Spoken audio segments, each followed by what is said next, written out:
নবীজিকে আল্লাহ 7টা নাম দিয়ে ডাক দিয়েছিলেন, তার ভেতরে অন্যতম হচ্ছে ইয়াসিন। জোরে বলেন আল্লাহু আকবার। আমার এই ছোট কথায় মূল কথা হচ্ছে এটা, বিশ্ব নবী মুহাম্মদুর রাসূলুল্লাহকে নেতা হিসাবে মেনে নিতে হবে। ঘোষণা নামাজ, রোজা, হজ, যাকাতের মতোই ফরজ।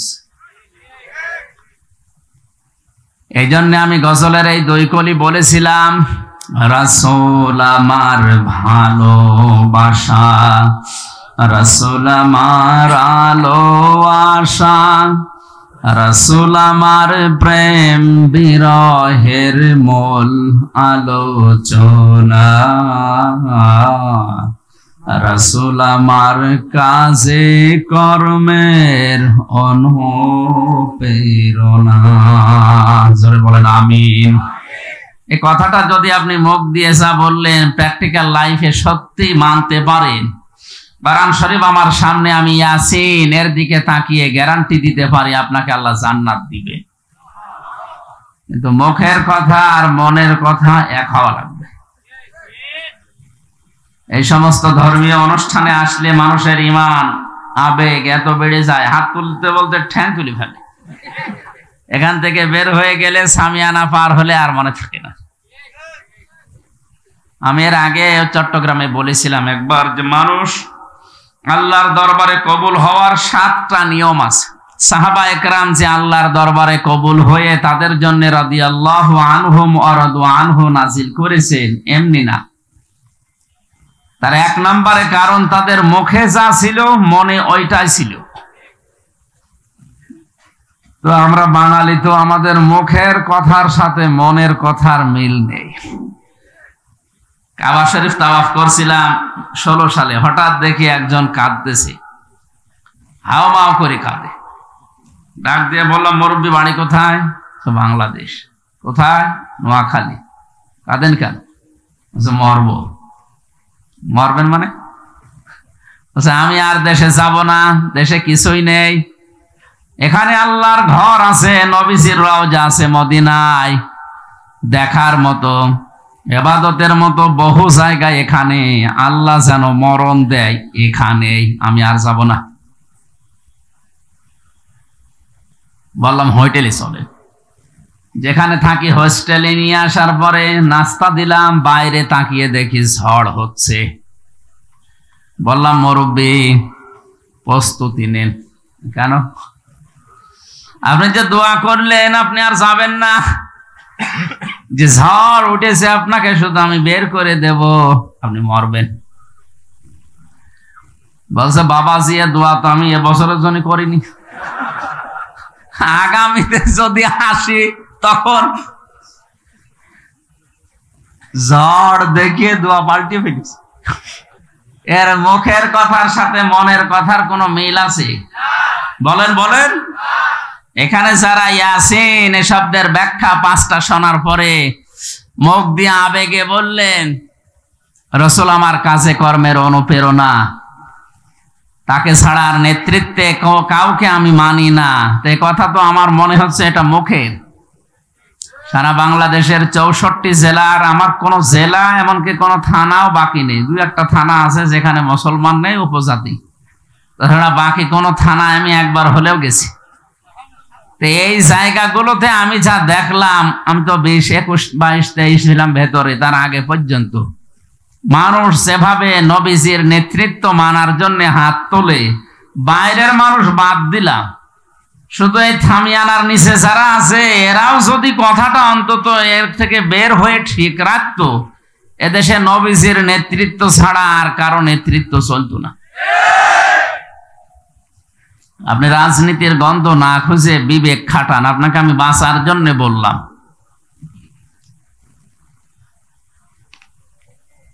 ইমাম বুখারী রাহমাতুল্লাহ আলাইহি বুখারী শরীফ লেখার আগে আল আদাবুল মুফরাদ এ নামে একটা কিতাব লিখেছিলেন।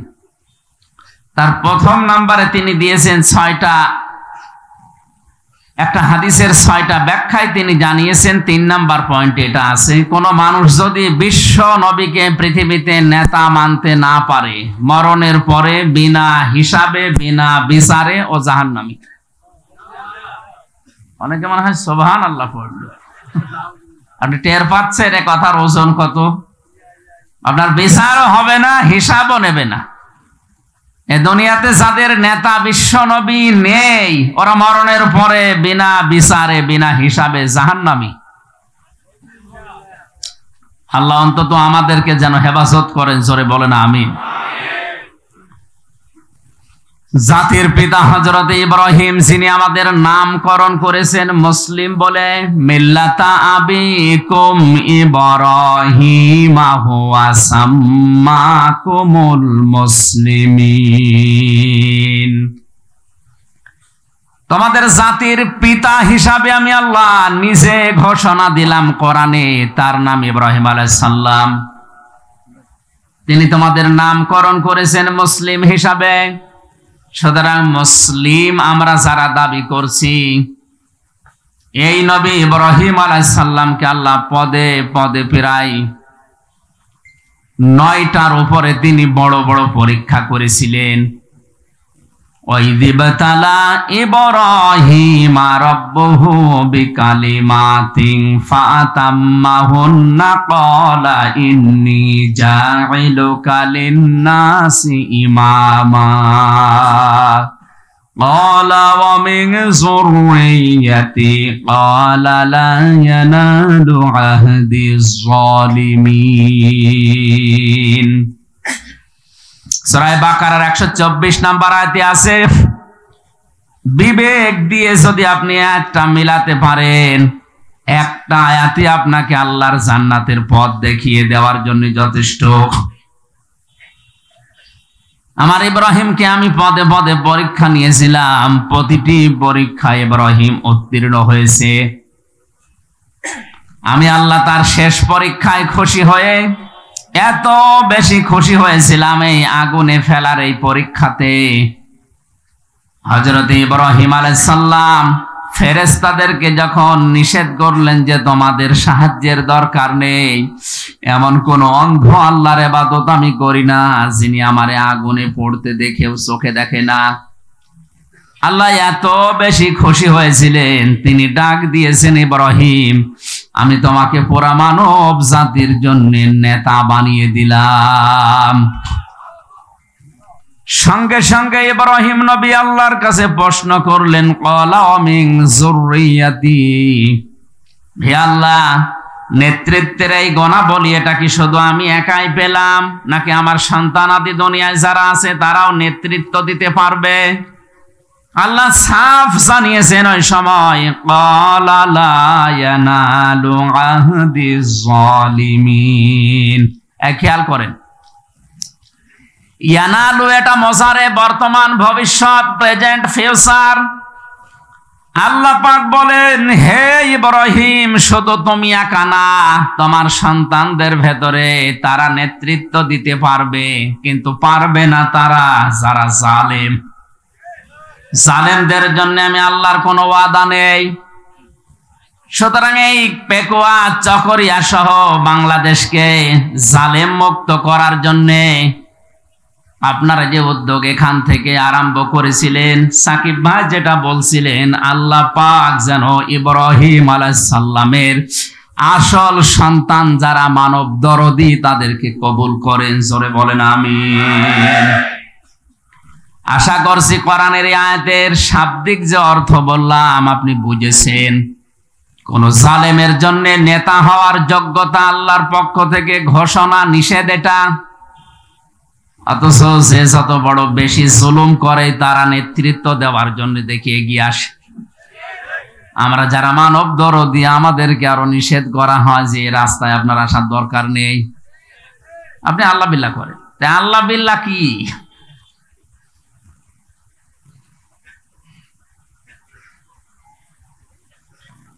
সূরা মুদ্দাসসির থেকে আমি কয়েকটা আয়াত তেলাওয়াত করেছি।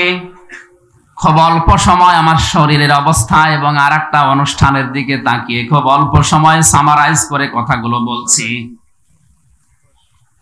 আল্লাহ রাব্বুল আলামিন সাকার নামক একটা জাহান্নামের নামকরণ করেছে কোরআনে কারিমে। আমরা জানি জাহান্নাম 7টা, জান্নাত 8টা, এটা জানি না আমরা? এটা আমাদের কথা বন্ধ করে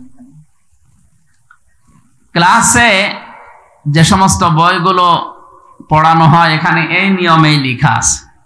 কোরআনে কারিম জানিয়েছে জাহান্নাম একটা, দরজা 7টা, জান্নাতও একটা, দরজা 8টা। জান্নাতের স্তর তাফসিরে এবং হাদিসের ভাষা আমি 100টার উপরে পেয়েছি। কোরআনে কারিমে প্রায় 70টার উপরে নামকরণ করা আছে। আমরা যেহেতু আজকে জাহান্নামের একটা বিষয় তুলে ধরার জন্য আয়াত পড়েছি, তাহলে আজকে থেকে সূরা হিজরের 42 নাম্বার আয়াতে 42, 43, 44 এই নাম্বার আয়াতগুলোতে আছে লাহা সাবাতু আবওয়াব লিকুল্লি বাবিম মিনহুম জুজউম মাকসুম। আল্লাহ তাআলা বলেন জাহান্নাম একটা, জাহান্নামের দরজা স্তর 7টা। দুনিয়াতে যে যেই ধরনের আমল করবে, কাজ করবে, তাকে আল্লাহ ওই জায়গা, ওই দরজা দিয়ে প্রবেশ করাবে জাহান্নামে। জোরে বলেন নাউজুবিল্লাহ।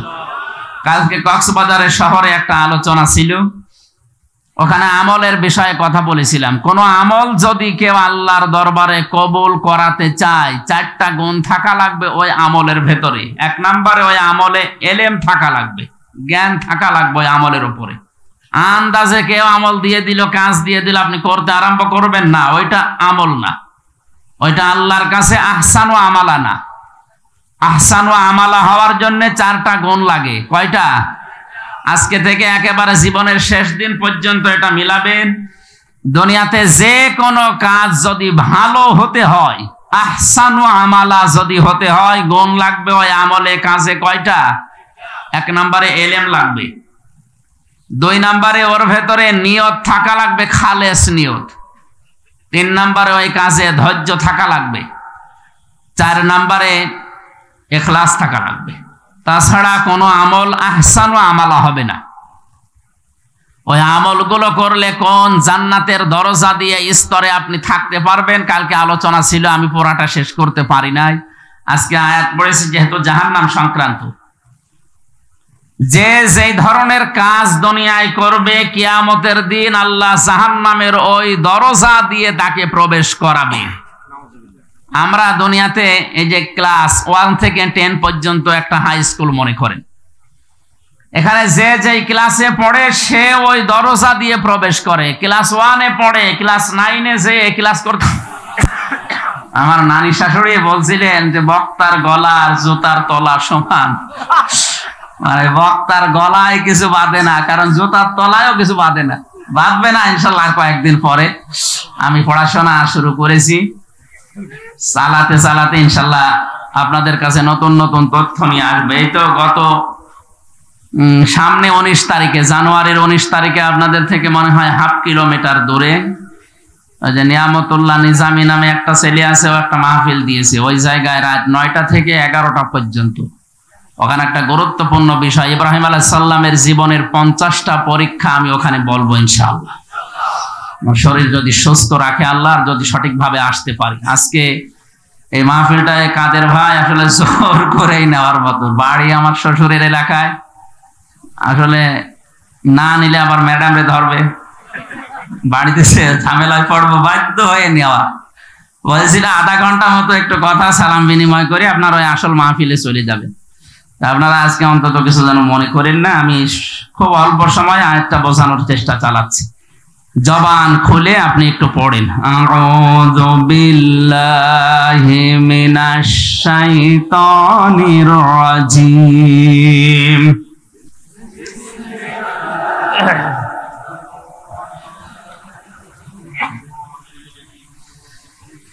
কুল্লু নাফসিম বিমা কাসাবাত রহিনা ইল্লা সাহাবাল ইয়ামিন।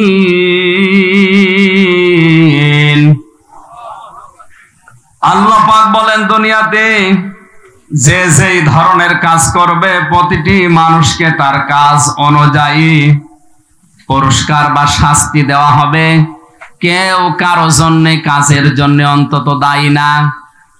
এখান থেকে ছোট্ট একটা তথ্য আমি পেয়েছি আজ বাংলাদেশে যে যে জায়গায় আছেন অনেকে উপরের অর্ডার শুনে নিচের মানুষদের উপরে জুলুম অত্যাচার করে, এটা এই দেশে নেই? আছে, দুনিয়ার সব জায়গায় এটা চলছে। এই দেশে এখন দিন দিন বাড়ছে। বলে আমার কোনো দোষ নেই হুজুর, উপর থেকে অর্ডার। এই যে উপরের থেকে অর্ডার, এই কথা আপনি যতই বলেন না কেন আপনার নিজের এই কাজের জন্য আপনি নিজেই দায়ী। হ্যাঁ, উপরে যিনি অর্ডার দিয়েছিলেন অন্যায় করার জন্য, এই অন্যায়ের জন্য সে দায়ী হবে, তার জন্য সে আলাদা বিষয়, কিন্তু এই কাজ করার জন্য যে গুনাহ হয়েছে এটার জন্য আপনি দায়ী। কোরআনে কারিমে সূরা শূরা 42 নম্বর আয়াতটা আমার কাছে সবচাইতে ভয়ঙ্কর মনে হয়। ইন্নামাস সাবিলু আলাল্লাযীনা ইয়াযলিমুনান নাস ওয়া ইয়াবগুনা ফিল আরদি বিগাইরিল হক উলাইকা লাহুম আযাবুন আলীম। আল্লাহ পাক বলেন, আমি আল্লাহর অভিযোগ, আমি আল্লাহর মামলা, আমি আল্লাহ কেস করব তাদের বিরুদ্ধে যারা মানুষ হয়ে মানুষের উপরে জুলুম করছে, ভবিষ্যতে করবে। কক্সবাজারবাসী এখানে আল্লাহ ইয়াজলিমুন আল মুসলিমুনা দেননি, দিয়েছেন ইয়াজলিমুন আন নাস। এটা মজারে বর্তমান, ভবিষ্যৎ, প্রেজেন্ট, ফিউচার। পৃথিবীতে যে কোনো মানুষের উপরে যদি কেউ জুলুম করে, তার অধিকার নষ্ট করে, ওই লোকটা তখন নিজেই আল্লাহর মামলার আসামি হয়ে যায়। আমরা জানি দুনিয়াতে যে যে ধরনের, এই লোকটার মামলার বাদী যদি ওই রকম দুর্বল হয়, জেল থেকে বের হওয়া কোনো ব্যাপারই না। এই কথা বলছে না কেন? আপনার মামলার বাদী যদি হয় রাস্তার ফকির, জেলে যেতে দেরি, সকালে আপনি বের হয়ে যাবেন। মামলার বাদী যদি হয় আপনাদের এলাকার যিনি এমপি, বের হওয়া অত সহজ না। দেশের সর্বোচ্চ দায়িত্বে যিনি আছেন তিনি যদি মামলার বাদী হয়, আপনার বের হওয়া কিয়ামত। তামাম দুনিয়ার যিনি মালিক, মহান রব্বুল ইজ্জাত ওয়াল জালাল, তিনি নিজে জানিয়েছেন আমি মামলার বাদী। এই আয়াতটা পড়ার পরে আমার মনে হচ্ছে বাংলাদেশে এখন অনেকেই আল্লাহর মামলার আসামি। আপনাকে আমি থামার জন্য বলছি, থামেন। কার জন্য জুলুম করছেন মানুষের উপরে, মানুষের অধিকার গুলো নষ্ট করছেন, আপনি টের পাচ্ছেন। আমির হামজা মঞ্জু সাহেব যদি কিছু নাও বলে, আপনি কিন্তু আল্লাহর টার্গেট। কিয়ামতে যিনি নিজে বিচার করবেন, তিনি যদি মামলার বাদী হয়ে আপনার বিরুদ্ধে দাঁড়ায়, রায় তো তিনি দিবেন। আলাইসাল্লাহু বিআহকামিল হাকিমিন, আমি কি সব চাইতে বড় বিচারক না? কে বলছেন? এই জন্য একটু থামা দরকার আমাদের। প্রত্যেকেই তার নিজের কাজকর্মের জন্য সে নিজেই দায়ী। আল্লাহ তাআলা এর আগে থেকে কিছু আলোচনা করতে করতে হঠাৎ করে আলোচনার ধরন পাল্টিয়ে ফেলেছেন। ইল্লা আসহাবাল ইয়ামিনি ফি জান্নাতি ইয়াতাসাআলুন, তবে ডানপন্থী যারা, তারা বাদ দিয়ে।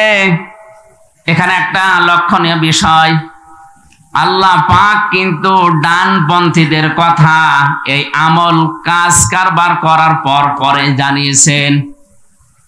কোরআন শরীফ পড়ে আমি যতটুকু পেয়েছি, আল্লাহ পাক সব চাইতে বেশি খুশি থাকেন, সঙ্গে থাকেন ডানপন্থী যারা, তাদের সাথে।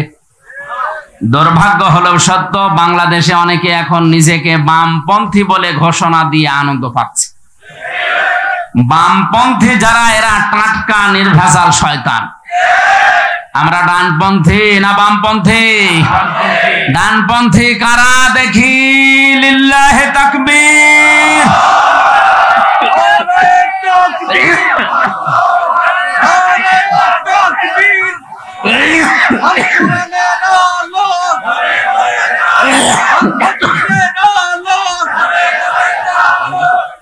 পানি খেলে গলা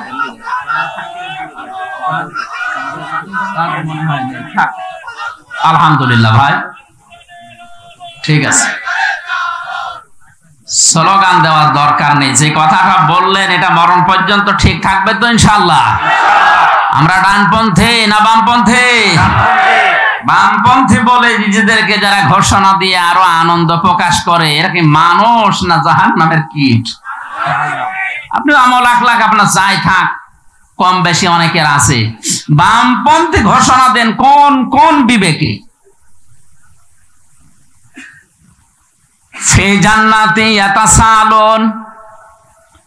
আল্লাহ আলোচনার ধরন পাল্টিয়ে হঠাৎ ডানপন্থীদের কিছু গুণাগুণ বর্ণনা করতে গিয়ে বলেন, জান্নাতের ভেতরে কিছু মানুষকে জিজ্ঞাসা করবে, তারা নিজেরা জিজ্ঞাসিত হবে। ইয়াতাসালুন মানে জিজ্ঞাসিত হওয়া। কি জিজ্ঞাসা করবে? দুনিয়ায় আমি যাকে পছন্দ করতাম, ভালোবাসতাম, যার জন্য দোয়া করতাম, এই লোকটার দোয়া যদি কবুল হয়ে থাকে, কিয়ামতে আল্লাহ যে জান্নাতে আমাকে প্রবেশ করাবে, তার পাশাপাশি ফ্ল্যাটে ওই লোকটাকে আপনি দেখতে পাবেন। দুনিয়ায় দোয়ার যে মর্যাদা, যে কদর, এটা আমরা অনেকেই জানি না। অধিকাংশ মানুষ নবীজির কাছে যে হাদিয়া দিয়ে দোয়া চাইতেন, এখন এই সিস্টেমটা আস্তে আস্তে পাল্টিয়ে গেছে। এখন আমাদের আর দোয়ার দরকার হয় না। নবীজি নিজে সাহাবায়ে কেরামের কাছে দোয়া চেয়েছেন, অথচ তার আগে পেছনের সব অপরাধী আল্লাহ মাফ করে দিয়েছেন। তিনি একজন নিরপরাধ মানুষ, নিষ্পাপ মানুষ হওয়ার পরেও যদি দোয়া চাইতে পারেন, আমাদের কি হয়েছে? আমরা এই আমলটা আবার শুরু করব দুনিয়ায়। আমরা দোয়া চাওয়ার সিস্টেম শুরু করব। কার দোয়া কখন কোন অবস্থায় আল্লাহর কাছে কবুল হয়ে যায় বলা যায় না। দোয়া করলেই কবুল হবে এমন না, দোয়ার পেছনে দাওয়া থাকা লাগবে। কি থাকা লাগবে? দাওয়া কি? মুসা আলাইহিস সালামের জামানার কথা আমি হাদিসে পড়েছি। তিনি দোয়া করেছিলেন, রব্বুল আলামিন আমার সাথে যে লোকটা জান্নাতে থাকবে, আমি তো দোয়া করি মাঝে মাঝে যে আমার সাথে জান্নাতে তুমি একজন সাথী দিও, সেই লোকটাকে যদি কবুল করে থাকো আমার একটু দেখাও। আল্লাহ পাক বলেন, মুসা তোমার সাথে জান্নাতে যে লোকটা থাকবে সাথী হয়ে, সেটা সেরকম দামি মানুষ না, ওই লোকটা একটা কসাই। কি? গোশত বিক্রি করে। তিনি একটু আবেগপূর্ণ মানুষ ছিলেন, কথা শুনলেই খালি প্রশ্ন করতেন। ডাক দিয়ে বলে, রব্বুল আলামিন তুমি আর লোক পেলে না, কসাইয়ের নাম বললে। কি এমন কাজ করে কসাই? আল্লাহ পাক বলেন, মুসা তুমি নিজে যাও, দেখো তার কাজ কারবার কেমন। বাজারে গিয়ে দেখলেন এক কোনায় গোশত বিক্রি করছে এক কসাই। গোশতের সুন্দর সুন্দর যে রানগুলো, কলিজা এক জায়গায় রেখে বাকিগুলো বিক্রি করার পর ওগুলো বাড়িতে নিয়ে যাবেন। মুসা নবী পেছন দিয়ে ডাক দিয়ে বললেন, আল্লাহর বান্দা আমি আপনার বাড়ির মেহমান হতে চাই, রাজি আছেন? চলেন। বাড়িতে নিয়ে বসালেন, ঝোপড়ি থেকে কি যেন পারলেন, নিজের হাতে গোশতগুলো রান্না করে ওই মহিলার মুখে তুলে তুলে দিলেন। মেয়েটা দোয়া করছিল, রব্বুল আলামিন আমার এই সন্তানটা আমার স্বামী মারা যাওয়ার পর থেকে আজ পর্যন্ত আমার পেছনে যেভাবে খেদমতে লেগে আছে, আমি মায়ের কলিজা ঠান্ডা হয়ে গেছে। আমি দোয়া করলাম, জামানার নবী মুসার সাথে আমার এই সন্তানকে তুমি জান্নাতে দিয়ে দিও। আল্লাহর নবী জানিয়েছেন, মা বাবা যদি মুখ থেকে সত্যি কিছু বের করে, ওটার সঙ্গে সঙ্গে আরশে পৌঁছিয়ে যায়। এই জন্য দুনিয়ায় যার সাথেই বেয়াদবি করেন না কেন, অন্তত এই দুইজন থেকে খুব সেবে থাকা লাগবে, সতর্ক থাকা লাগবে। একজন নিজের আপন মা আর একজন নিজের আপন বাবা।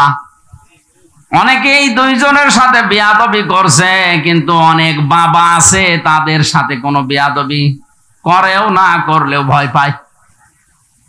এদেশে তো এখন দিন দিন বাবার সংখ্যা বেড়ে যাচ্ছে। আরে চট্টগ্রামে বাবা বেশি।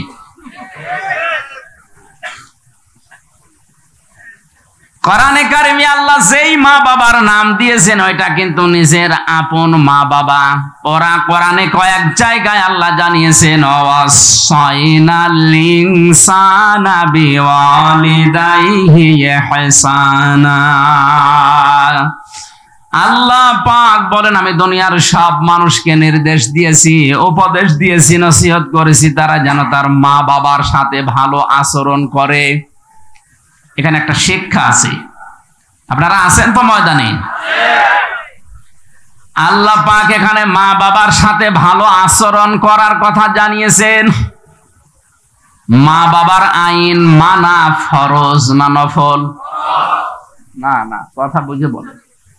মা বাবার আইন মানা ফরজ না।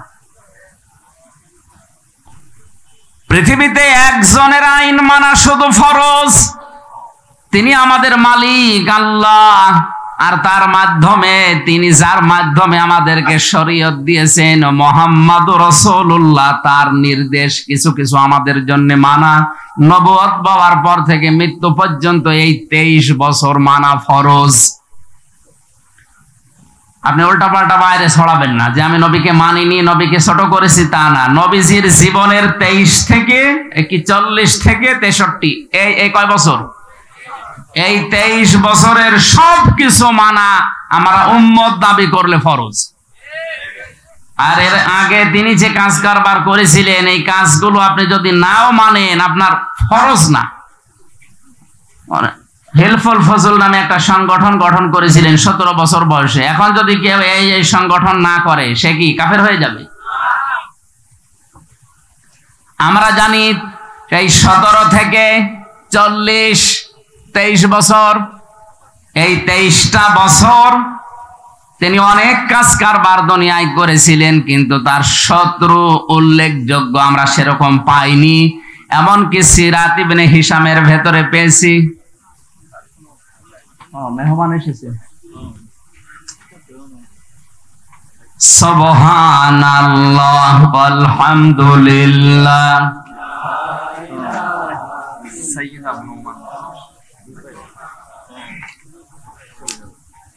আমাদের আজকের মাহফিলের সম্মানিত অতিথি আল্লামা ডক্টর সৈয়দ আবু নোমান সাহেব এসেছেন। লিল্লাহে তাকবীর।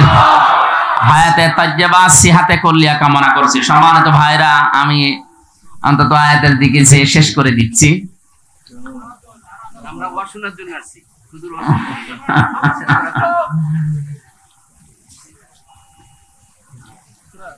তাহলে আল্লাহর আইন মানা ফরজ, রাসূলের কি চা লাগবে না দিলে মানুষ ডিস্টার্ব করবে, থাকবো অন্য দিয়ে দিন। মা বাবার আইন মানা ফরজ না, মা বাবার সেবা করা ফরজ। কথা বুঝতেছেন? অন্তত এই দুই জায়গায় যেন বেয়াদবি না হয়, মা আর বাবা। আল্লাহ আমাদেরকে তৌফিক দিন দুনিয়ার জীবনে, জোরে বলেন আমিন। হযরতে মুসা আলাইহিস সালাম লোকটাকে ডাক দিয়ে বলে, আল্লাহর বান্দা, এই মেয়েটার মুখ থেকে যে কথা শুনলাম, কে এটা? বলে আমার মা। প্রতিনিয়ত এই জন্য আমার জন্য দোয়া করে। আপনি আমার মেহমান, আপনি বলেন তো দেখিয়ে দোয়া কি কবুল হওয়া সম্ভব? মুসা আলাইহিস সালাম চোখের পানি ফেলে দিয়ে বলে, আল্লাহর বান্দা, এ দোয়া কবুল হয়েই গেছে।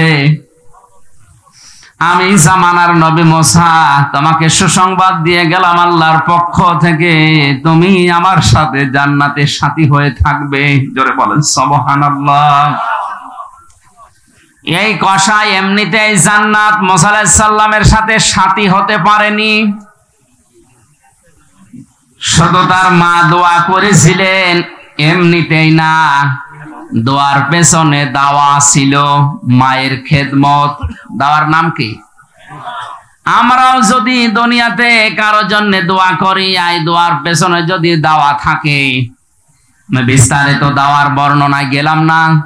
যদি কোনো মানুষ আপনার জন্য দোয়া করে, এটা যদি কবুল হয়, কিয়ামতের ময়দানে ফ্ল্যাট সিস্টেম যে জান্নাত গুলো আল্লাহ বানিয়েছেন, পাশাপাশি ফ্ল্যাটে আপনি তার সাথে থাকতে পারবেন। বারান্দায় বেলকনিতে যাওয়ার পরে দেখবেন ওই লোকটা কি আপনি এখানে, আপনার জন্য আমি দোয়া করেছিলাম, আসেন বসেন। এক জায়গায় একে অপরকে প্রশ্ন করবে, খোশ গল্পে মাতবে, হঠাৎ করে তাদের নজর চলে যাবে জাহান্নামের দিকে।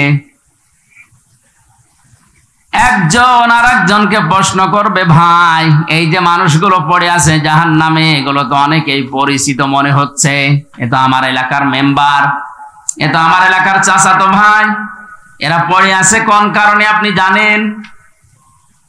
মনে বলবে না আমি তো জানি না, চলেন ওদের কাছে জিজ্ঞাসা করি।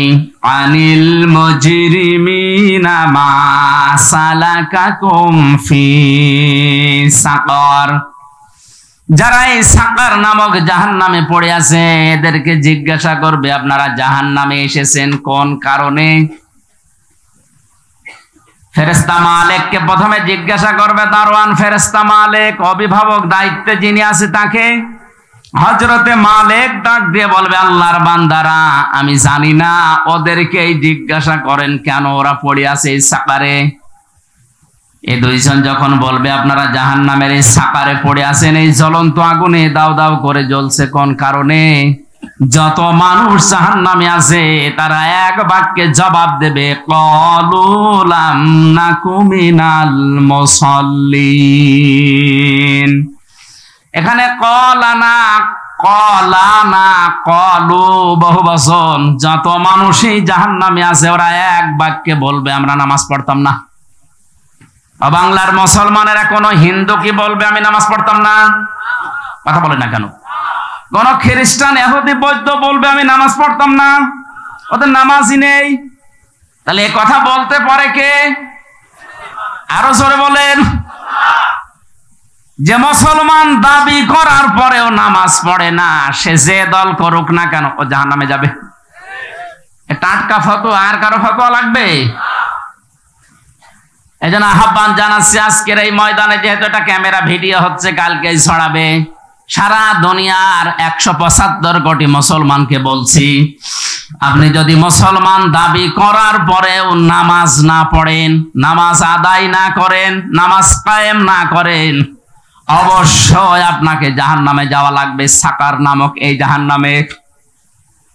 তাহলে মুসলমান দাবি করার পরেও জাহান্নামে সাকারে যাবে তারা যারা কি করতো না। আরো জোরে বলেন।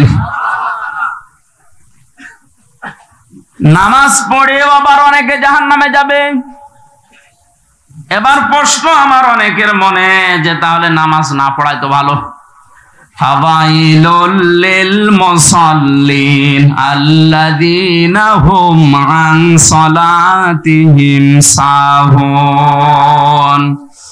আল্লাহ পাক বলেন, আক্ষেপ, আফসোস, ধ্বংস হয়ে যাক ওই মানুষগুলো, ওই মুসল্লিগুলো যারা নামাজ পড়ে। কোন নামাজি? যারা তাদের নামাজ সম্পর্কে উদাসীন। নামাজের ভেতরে যদি 4টা জিনিস না পাওয়া যায় তাহলে ওই নামাজ পড়া না পড়া সমান। 1 নম্বরে নামাজে আপনার খুশু খুজু লাগবে। কি লাগবে? খুশু খুজু মানে ধীর স্থিরতা, মন থাকা লাগবে নামাজে। সাহাবায়ে কেরামের নামাজ আল্লাহর দরবারে কবুল হওয়ার পেছনে অন্যতম কারণ ছিল তাদের নামাজে ছিল খুশু খুজু। হযরতে তালহা রাদিয়াল্লাহু তাআলা আনহুর জীবনী পড়লাম, তিনি নামাজে দাঁড়িয়েছেন, পাশেই তার বাচ্চাটা খেলা করছিল। পাহাড়ি এলাকা থেকে একটা সাপ এসে বাচ্চাটাকে জড়িয়ে ফেলেছে। হযরতে তালহার স্ত্রী আশপাশের মানুষজন ডাক দিয়ে সাপটাকে মেরে বাচ্চাটাকে বিপদ মুক্ত করে বসে আছে। নামাজ শেষ হওয়ার পরে বললেন, স্ত্রী এতগুলো মানুষ হইচই হচ্ছিল কি? বলে, আপনি কি সোয়েটার পাননি? বাচ্চাটাকে সাপে জড়িয়ে ফেলেছিল, আপনি নামাজে আছেন, এই জন্য আশপাশের মানুষ ডাক দিয়ে সাপ মেরে বাচ্চাকে বিপদ মুক্ত করে আমরা আছি, এই জন্য গ্যাঞ্জাম হচ্ছিল। হযরতে তালহা নামাজের ভেতরে দাঁড়িয়ে সাপে বাচ্চা জড়িয়েছে, মানুষজন এসেছে মুক্ত করেছে, উনি কি সোয়েটার পাননি? কি তেলাওয়াতে ছিলেন? স্ত্রী ডাক দিয়ে বলে, স্বামী আমার, এতগুলো কাজ আপনার সামনে ঘটে গেল, আপনি কিছুই টের পেলেন না? তালহা রাদিয়াল্লাহু তাআলা আনহু বলেছিলেন, স্ত্রী নামাজে দাঁড়িয়ে আমার আল্লাহর সাথে আমার কথা হচ্ছিল। নামাজের ভেতরে যদি মন এদিকে ওদিকে চলে যায়, ওই নামাজ আর নামাজ থাকে না। সাহাবায়ে কেরামের খুশু খুজুর নামাজ আর আমাদের নামাজ আকাশ আর পাতাল। এজন্য এখানে যারা এসেছেন আহ্বান জানাচ্ছি, আপনি নামাজ আরম্ভ করেন খুশু খুজু নিয়ে। আর খুশু খুজু আসবে তখন যখন নামাজের তেলাওয়াতকৃত বিষয়গুলো আপনি বুঝবেন। নামাজে দাঁড়িয়েই যখন মানুষ বলে আল্লাহু আকবার, দুনিয়ার সব কিছুর তুলনায় আমার আল্লাহ বড়, ওর পেছনে সব কিছু ছোট হয়ে যায়। এটা মন থেকে মুখ দিয়ে কোনো মানুষ যদি বলে, আমার মনে হয় নামাজে দাঁড়ালে আমার আল্লাহর দর্শন পাওয়ার কথা। নামাজে দাঁড়িয়ে তুমি এমন ভাবে চিন্তা ভাবনা করো যেন তুমি আল্লাহকে দেখতে পাচ্ছ। যদি দেখতে নাও পাও, এই চিন্তা ভাবনা যেন মনের ভেতরে আসে, মহান আল্লাহ অবশ্যই আমাকে দেখছে।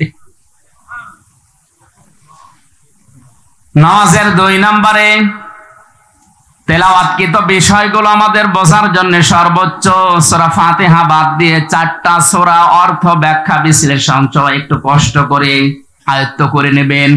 খুব বেশি যদি আপনার মুখস্থ করা সম্ভব না হয়, সূরা বাকারা সূরা ফাতিহা বাদ দিয়ে মাত্র 4টা সূরা হলে আপনার নামাজ হয়ে যাচ্ছে। ছোট ছোট হোক, কিন্তু বিষয়গুলো যদি আপনি নামাজের ভেতরে দাঁড়িয়ে বোঝেন যে কি বললাম, যখনই বলবেন ইন্না আ'তাইনাকাল কাউসার ফাসাল্লি লিরাব্বিকা ওয়ানহার ইন্না শানিআকা হুয়াল আবতার।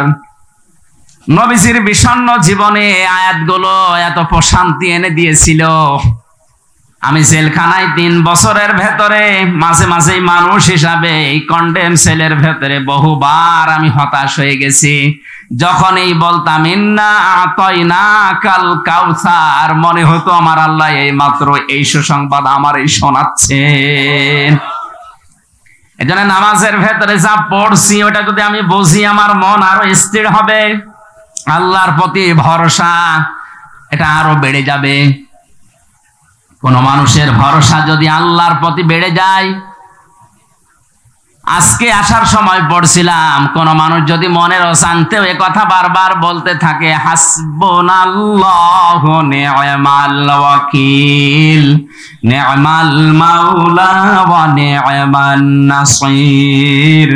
মনের অজান্তেও যদি কেউ বলে আল্লাহ আমার জন্য যথেষ্ট, মহান আল্লাহ এই লোকটা জানে না কি জন্য বলেছে, কিন্তু আল্লাহ তার ফেরেশতাদের নিয়ে এই লোকটা সম্পর্কে গর্ব করে। জোরে বলেন আল্লাহু আকবার।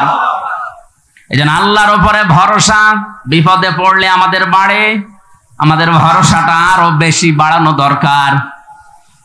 আমি কথা বলছিলাম, নামাজ আদায় করে অনেক মানুষ জাহান্নামে যাবে। তার অন্যতম তারা যারা সাহুন, নামাজ সম্পর্কে উদাসীন, খুশু খুজু নেই, নামাজের ভেতরে কি পড়ে এটা বোঝে না, নামাজ যে শিক্ষা দিতে চায় ওটা তার প্র্যাকটিক্যাল লাইফে নিয়ে যায় না।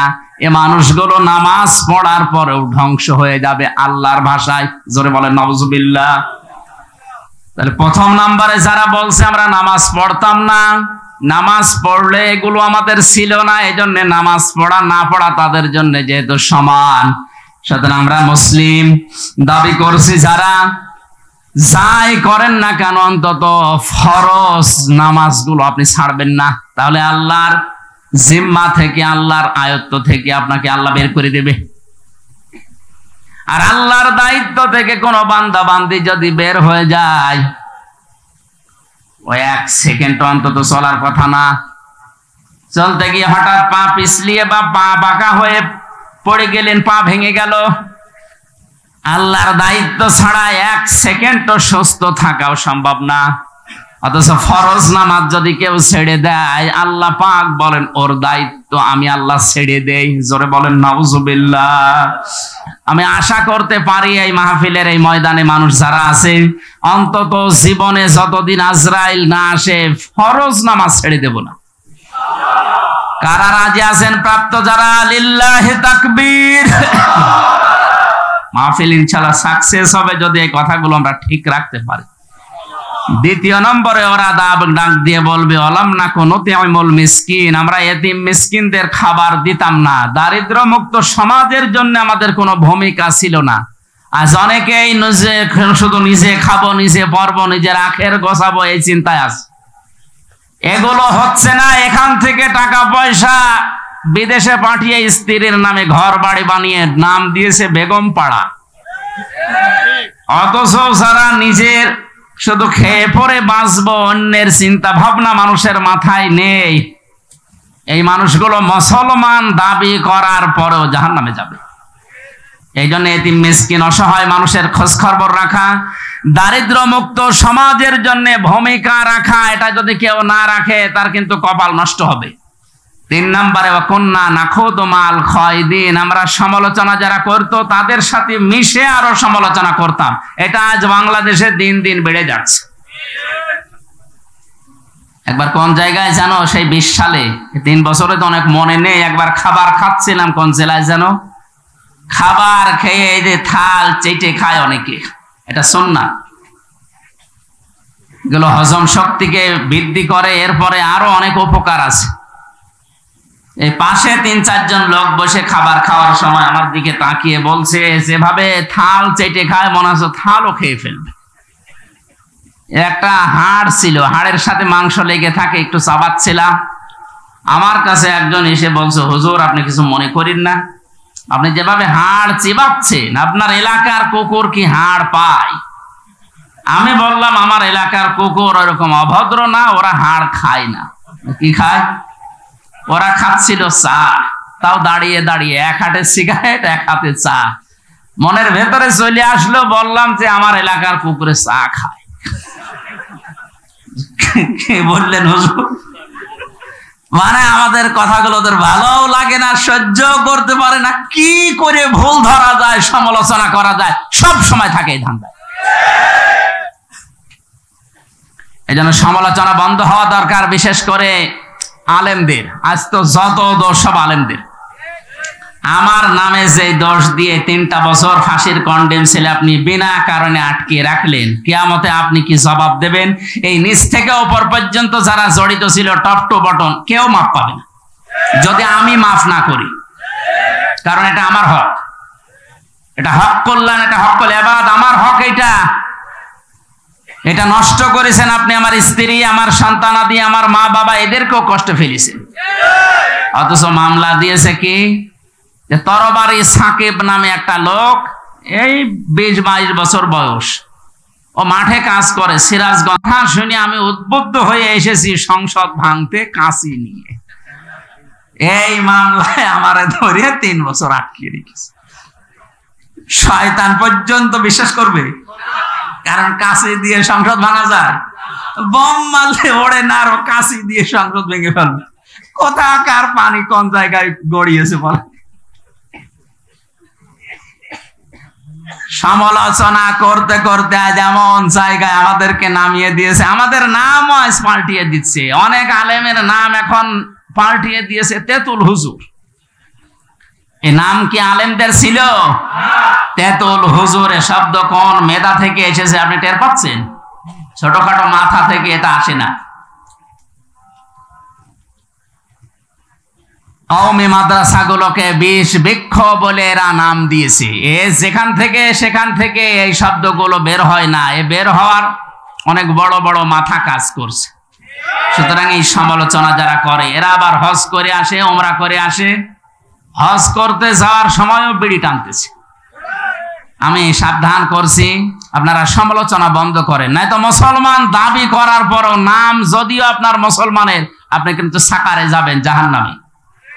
অকন্না নুকাজ্জিবু বিয়াউমিদ্দিন, ওরা বলবে আমরা কিয়ামত বিশ্বাস করতাম না, মিথ্যা মনে করতাম। হাত্তা আতানাল ইয়াকিন, হঠাৎ করে আমাদের কাছে মরণ চলে এসেছে। ফামা তানফাউহুম শাফাআতুশ শাফিঈন।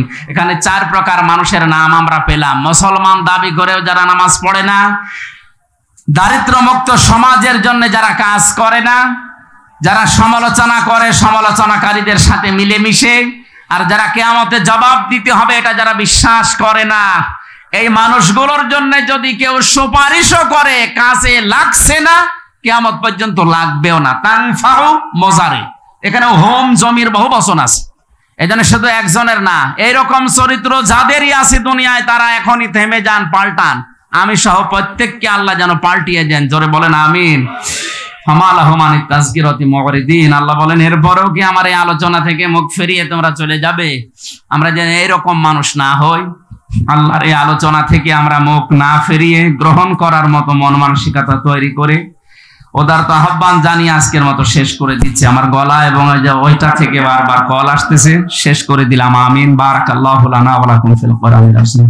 আমাদের মেহমান যেহেতু আছে এই জন্য আমি আরো শেষ করলাম।